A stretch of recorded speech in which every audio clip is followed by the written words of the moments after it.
인사하겠습니다. 여러분 안녕하세요. 감사합니다. 잘 계셨죠? 벌써 새해가 시작되고 일주일이 지나고 있습니다. 그래요. 참 감사합니다. 여러분, 우리가 예수님을 믿으면 여러분에게 고난이 있을까요? 없을까요? 있죠. 오늘 주일학교 아이들에게 이런 말을 한번 물어봤습니다. 얘들아, 목사님은 걱정 근심이 있니? 있을 것 같니? 없을 것 같니? 이렇게 물어봤어요. 아이들이 어떻게 대답했을 것 같아요? 목사님도 근심 걱정이 있다고 얘기를 하더라고요. 잘 보고 있어요. 그러니까 중요한 점입니다. 예수님을 믿고 예수님의 사랑을 받고 예수님의 은혜 안에 살아가고 있을지라도 일주일을 살아가는 게 그렇게 쉽지는 않습니다. 하나님도 그거를 잘 알고 계세요. 그래서 항상 수고하고 무거운 짐진 자들아 내게로 오라 하는 겁니다. 우리들의 삶을 알고 계시는 거죠. 힘들다는 것을 알고 계시고 꽤 무거운 삶을 살아가고 있다는 것을 예수님께서는 알고 계시는 거예요. 그래서 우리들에게 수고하고 무거운 짐진 너희들 내게로 오라 이렇게 말씀하고 계시는 겁니다. 일주일간 아무리 기쁘게 살아도 하루 정도, 하루에 몇 시간 정도 근심 걱정이 있을 때가 많습니다. 그럴 때 여러분 마음을 어떻게 추스리고 가면서 그 문제에 우리가 직면하고 처리해 가냐 하는 거예요. 오늘 말씀의 중심은 요겁니다. 여러분의 삶을 살아갈 때 즐거운 일이 일주일에 한 4일 정도가 될지 몰라요. 하루에도 즐거웠다가 힘든 이야기가 사건이 터지기도 합니다. 그럴 때 여러분들의 마음을 어떻게 추스릴까 하는 것이 오늘 말씀의 중심 키워드입니다. 내 마음속을 어떻게 주님 안에서 위로를 받고 새 힘을 얻고 그리고 하나님의 도우심 안에서 우리가 일주일을 살아갈 것인가 하는 거예요. 저 같은 경우는 하나의 습관이 있습니다. 어떤 큰 문제가 있거나 좀 불안한 요소들이 있으면 기도가 잘 안 돼요. 그러면 밖에 나갑니다. 그리고 운동화를 신고 걷기 시작을 해요. 와카야마 성 쪽에도 많이 갑니다. 이렇게 걷기 시작하다 보면 제 마음속에서 하나하나 정리되어 가고 그리고 제 자신으로 돌아오는 그런 것을 느낍니다. 참 희한해요. 하나님의 은혜입니다. 그래서 걸으면서 묻습니다. 하나님 이건 왜 그런 겁니까? 어떻게 해야 될 것입니까? 이렇게 물으면서 걸어가면서 대답을 얻게 되고 또 나중에는 하나님께 감사함을 고백하게 된다 하는 겁니다. 참 감사하는 것 같아요. 정말 하나님의 성품을 묵상할 때 하나님께서 어떤 분이신가 나에게 있어서 그것을 한번 꼭 고민을 해보는 겁니다. 어떤 비참한 상황이 있을지라도 참 이거 괴로운데 이거 어떻게 하면 좋을까? 내 자신이 참 부끄러울 때가 참 많아요. 그럴 때 하나님의 성품을 우리가 생각을 해보는 겁니다. 그럼에도 불구하고 그 사랑이 나를 향해 고 있다 하는 것을 생각을 할 때 너무나 기쁩니다. 여러분들 저와 예수님을 믿는 주님 안에서 도움을 구하면서 주님의 품으로 나오는 저희들에게 하나님의 사랑이 향하고 있다 하는 그 확신이 들어보다 보니까 너무나 기쁜 거예요. 하나님이 나를 사랑해 주셨다. 이 마음이 꽉 차오를 때 남들과 비교하지 않습니다. 내 상황이 부끄럽지 않아요. 그리고 반드시 주님이 해결해 주신다는 큰 확신을 가지게 되더라고요. 왜요? 하나님의 사랑이 누구를 향하여 믿는 예수님을 믿는 저와 여러분들을 향하고 있기 때문에 그렇다는 겁니다. 여러분 귀하지 않습니까? 이것이 우리의 영혼의 닷처럼 영혼의 평안을 주는 하나님의 귀한 성품이다 하는 겁니다. 여러분 그 레즈메를 한번 보세요. 그 레짐의 두 번째, 우리를 향한 하나님의 사랑. 어디서 가장 크게 보여줬을까요? 하나님이 나 너 사랑해. 너 괜찮게 여겨. 그렇게 말씀하시는 것이 어디일까? 요한 1서 4장 9절에서 10절 말씀을 한번 볼까요? 요한 1서 4장 9절에서 10절. 하나님의 사랑이 우리에게 이렇게 나타나게 되었다고 합니다. 하나님이 자기의 독생자를 이 세상에 보내심은 그로 말미암아, 예수님으로 말미암아 저와 여러분 우리를 살리려 하심이라. 목적을 말씀하고 계세요. 하나님의 사랑은 자기의 독생자 예수님을 보내주는 것을 통해서 보여줬다는 거예요. 그리고 예수님의 죽으심을 통해서 우리를 살려주시는 그곳에 내가 너를 사랑하는 그 마음이 담겨져 있다. 이렇게 말씀하고 계시는 거예요. 10절 볼까요? 사랑은 여기 있으니 우리가 하나님을 사랑한 것이 아니요 하나님이 우리를 사랑하사 우리 죄를 대속하여 주시기 위하여 화목제물로 그 아들 예수님을 보내주셨다 하는 겁니다. 왜? 하나님이 그만큼 우리를 사랑해 주고 계시다는 겁니다. 하나님이 만드신 모든 피조물 중에서 사람을 하나님이 가장 사랑하셨다는 겁니다. 정말 참 위로를 많이 받아요. 그러면 우리가 어느 곳에 가든지 어떤 상황에 처해 있을지라도 모든 그 하나님의 크신 사랑이 우리를 향하고 있다 하는 그 고백이 될 때 너무나 감사하고 영혼의 평안이 이제 몰려온다 하는 겁니다. 여러분, 바울 목사님도 되게 믿음이 좋으신 분이죠. 근데 고린도 전서나 후서를 보면 혼자 있을 때 근심이 있었고 되게 그 어떤 뭐랄까 밀려오는 그 압박감 속에서 되게 그 근심하면서 고린도 편지를 쓰고 있다 하는 것을 저희들에게 가르쳐주고 있어요. 고린도 후서 한번 찾아볼까요?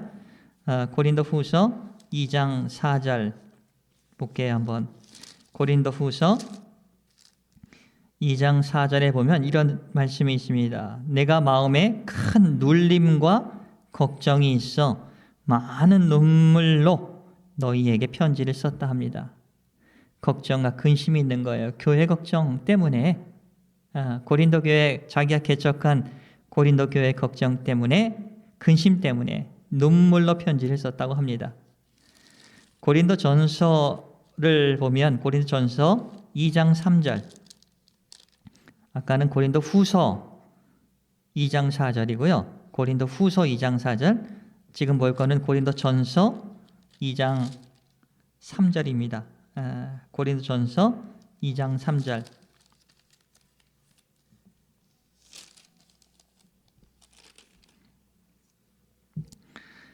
선교할 때 이런 마음이 들렸대요. 고린도에 있을 때 내가 너희 가운데 거할 때 약하고 두려워하고 심히 떨었노라 라고 합니다. 고린도 전서 2장 3절에 심히 떨었다고 합니다. 여러분 상상이 돼요? 하나님께서 우리에게 전해주신 이 성경의 말씀을 통하면 바울 목사님조차도 심히 떨었던 때가 있었고 두려워했을 때가 있다는 겁니다. 저와 여러분은 뭐 말할 필요도 없죠. 그렇지만 바울 목사님도 바울 목사님이 믿는 그 하나님의 그 성품 때문에 왜? 그 모든 사랑이 그 사랑이 우리를 향하고 계시다는 것을 알고 있었기 때문에 능히 그 사역을 감당할 수 있었지 않았나 생각을 합니다. 두 번째는 하나님이 전지전능하시다는 거예요. 말씀으로 태초에 하늘과 땅 천지를 창조하셨어요. 하나님께서. 그리고 우리 인간들도 창조하셨습니다. 그리고 우리가 앉으나 서 있으나 하나님께서 모든 것을 알고 계세요. 모든 것을 알 수 있고 하실 수 있는 전지전능하신 하나님. 시편 139편에 1절에서 3절을 보겠습니다. 시편 139편 1절에서 3절. 여호와여 주께서 나를 살펴 보셨으므로 나를 알고 계십니다. 주께서 내가 앉는 것, 일어서는 것 알고 계시고 멀리서도 나의 생각을 밝히 알고 계십니다. 나의 모든 길과 내가 눕는 것을 주님께서 살펴보시고, 그렇죠. 우리를 사랑해 주시는 그 하나님께서, 하나님의 사랑이 우리를 향하고 계셔서 우리가 앉거나 일어서거나 눕거나 가는 모든 길을 하나님은 관심을 가지면서 보고 계시다는 겁니다. 그리고 나의 모든 행위를 익히 알고 계시는 거예요. 그래서 도움의 손을 우리들에게 펼쳐 주신다 하는 것을 저희들에게 오늘 말씀하고 계시는 겁니다. 저는 고민이 있을 때마다 이것을 묵상을 합니다. 나의 모든 것을 알고 계시고 또 그때그때마다 도움을 주시고 그분이 나를 향해서, 여러분들을 향해서 사랑의 손을 내밀고 계시다는 것을 알기 때문에 감사했어요. 그러면 마음을 추스릴 수 있게 되더라고요. 전지전능하신 하나님께서 여러분을 사랑하신다는 것을 한번 묵상해 보세요. 십자가를 통해서 예수님은 죽으시고 우리를 살려주시기 위해서 하나님은 자신의 독생자 아들을 우리에게 보내주셨다 하는 것. 걸으면서 묵상해도 좋습니다. 일하면서도 좋습니다. 여러분이 여러분 자신으로 돌아갈 수 있는 가장 좋은 그런 상황 속에서 십자가를 한번 묵상해 보세요. 오늘은 이제 세 번째 하나님의 성품입니다. 이것을 발견했을 때 참 많은 위로가 되더라고요. 전지전능하신 하나님께서 우리를 사랑해 주신다고 하는데 그분이 성경을 통해서 우리에게 약속해 주신 그 약속은 반드시 내가 지켜줄게 하는 약속이에요. 어려움 때문에, 힘든 것 때문에 우리는 매주일마다 주님의 품으로 옵니다. 그리고 간구합니다. 그런 사람들에게 전지전능하시고 우리를 사랑해 주시고 그분께서 내가 너희들을 통해서 너희들에게 준 하나님의 말씀, 성경의 말씀은 절대로 변하지 않고 내가 꼭 지켜준다고 저희들에게 약속을 하시는 거예요. 위로가 되지 않습니까? 저는 무척 위로가 됩니다. 그러면서 그 예수님께서 이제 바울 목사님이 요 얘기를 이제 하는 겁니다. 그래서 아브라함 얘기를 하는 거예요. 아브라함 얘기를. 하나님이 어떤 분이신가를, 아브라함의 약속을 다시 한번 상기시켜 주시면서 그 우리와 약속을 맺은 하나님께서 변하지 않는다는 약속에 대해서 변경을 하지 않고 그것을 또 증명해 주시기 위해서 맹세까지 해 주시고 또 하나님은 거짓말하지 않으신 분이다 하는 거예요. 그렇기 때문에 우리가 안심하고 주님의 품으로 나아올 수가 있는 겁니다.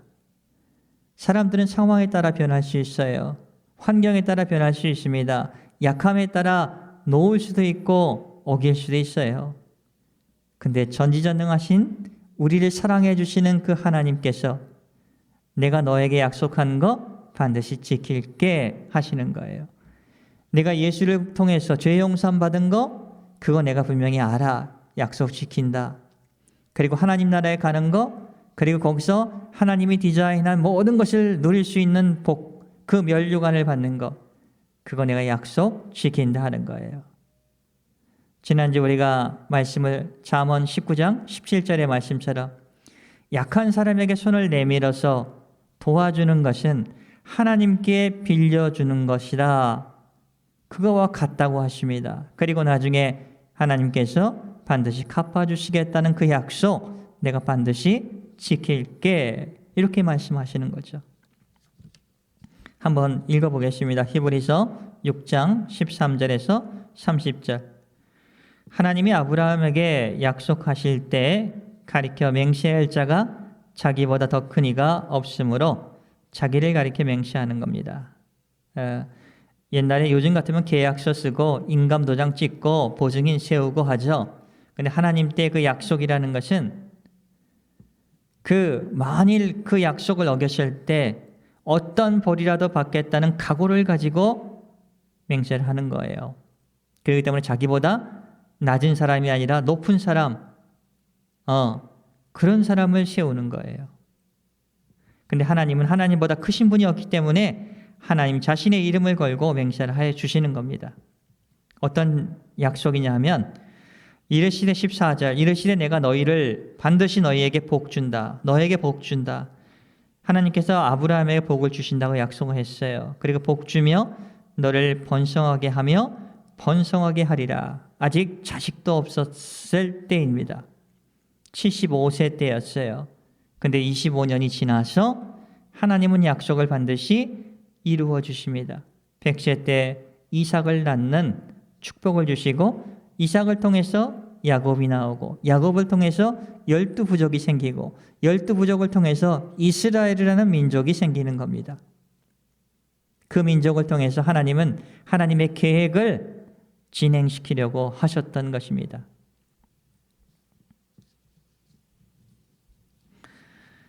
그 15절 볼까요? 그가 이같이 오래 참아 약속을 받았느니라. 아브라함이 25년이란 오랜 기간을 인내하면서 하나님의 약속을 받았다 하는 겁니다. 16절 사람들은 자기보다 더 큰 자를 가리켜 맹세한다. 그렇죠. 만일 어겼을 때 그 책임을 질 수 있는 분이 있어야죠. 그래서 맹세는 그들이 다투는 모든 일에 최후의 확정이 된다. 누가 맹세했냐에 따라서 달라지는 거예요. 17절 하나님은 약속을 기업으로 받는 자들에게 이겁니다. 하나님의 약속을 받는 자, 저와 여러분도 해당이 되는 거예요. 하나님의 도움을 필요로 하면서 하나님의 위로함을 필요로 하면서 매주마다 우리가 주님의 앞으로 나오는 모든 사람들에게 하나님이 우리의 위로의 말씀을 주시는 겁니다. 하나님의 성품이 어떤 분이시냐? 그 뜻이 변하지 않는 거예요. 한번 우리에게 성경을 통해서 약속해 주신 그 말씀을 변치 않게 해주신다는 겁니다. 꼭 지켜줄게 하는 겁니다. 굉장하죠? 굉장한 겁니다. 하나님의 뜻이 변하지 아니함을 충분히 나타나게 해주시려고 사람들처럼 그 일을 맹세하면서 자신의 이름을 걸면서 맹세로 보증까지 해주셨다 하는 겁니다. 하나님의 약속이 변하지 않는 거, 맹세로 보증해 주셨다는 거. 이 두 가지 하나님이 거짓말 하시지 못하는 분이시기 때문에 이것이 우리에게 영혼의 닷과 같이 위로가 된다 하는 겁니다. 18절 이는 하나님이 거짓말을 하실 수 없는 이 두 가지 변하지 못할 사실로 말미암아 앞에 있는 소망을 얻으려고 피난처를 찾은 우리에게 당시 기독교가 매우 핍박을 받았어요. 주님의 품으로 나오는 게 얼마나 힘든 건데요. 그런데 그들에게 큰 안위를 받게 하려 하십니다. 어떤 거예요? 하나님의 약속 바뀌지 않아. 정말 내가 믿음 안에 있으면 하나님이 반드시 거기에 응답해 주시는 거예요. 그 약속이죠. 오늘 살고 있는 일주일에 몇 번이고 마음에 근심이 있고 두려움도 있고 그러나 우리가 주님의 앞으로 나올 때마다 주님께서 우리들에게 이런 위로의 말씀을 성경을 통해서 하나님의 말씀을 통해서 우리에게 증거해 주신다 하는 겁니다.